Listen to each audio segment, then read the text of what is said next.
আপনি যদি আপনার কম্পিউটারে ভুলবশত এইরকম ফাইল ক্রিয়েট করে থাকেন তাহলে আজকের এই ভিডিওটা আপনারই জন্য।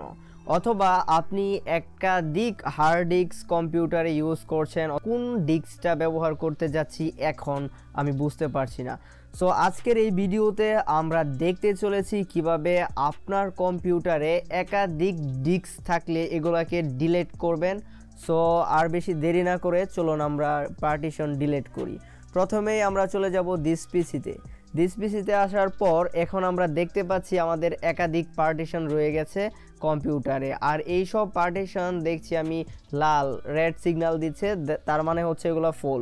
সো আমি এখন চাচ্ছি এখান থেকে কিছু পার্টিশন ডিলিট করতে। সো আমি ডিলিট করার জন্য পিসিতে রেখে লেফট বাটনে ক্লিক করব, তারপর ম্যানেজ অপশনে চলে যাব।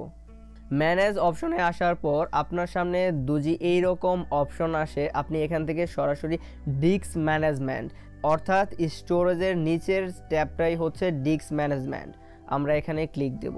এখানে ক্লিক দেওয়ার উদ্দেশ্য হচ্ছে আপনার কম্পিউটারে একাধিক হার্ড ডিস্ক অর্থাৎ hard disk related, SSD related, pen drive as well as যাই থাক এখানে আপনি দেখতে পারবেন। আর এখান থেকে আমি যেহেতু ডিলিট করতে যাচ্ছি ভলিউম জি, সো আমি ক্লিক করব ভলিউম জিতে। ক্লিক করার পর এখানে আবার লেফট বাটনে ক্লিক দিব, দেওয়ার পর এখানে একাধিক অপশন দেখতে পাবেন, তারপরে দেখা যাচ্ছে ডিলিট ভলিউম। যেহেতু আমরা এখান থেকে সরাসরি ডিলিট করতে যাচ্ছি তাই আমরা ডিলিট ভলিউমে ক্লিক দেব।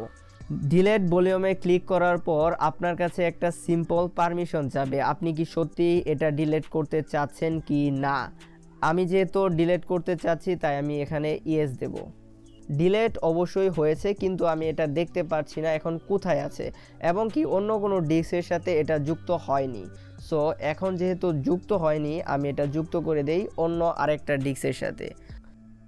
আপনার কম্পিউটারে একাধিক পার্টিশন থাকতে পারে, কিন্তু মজার বিষয় হচ্ছে আপনি জানেন না কোন পার্টিশনে আপনি এটা অ্যাড করবেন।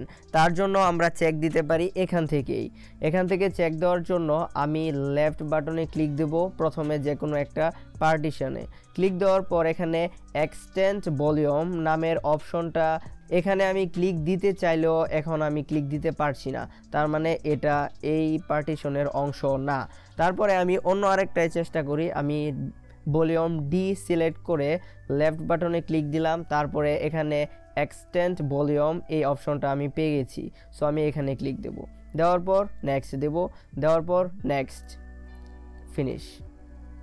দেখেন আমার এখানে ভলিউমটা এখন আর আমি দেখতে পাচ্ছি না, অর্থাৎ ওই পার্টিশনটা এখন আর এখানে অ্যাভেলেবেল নেই।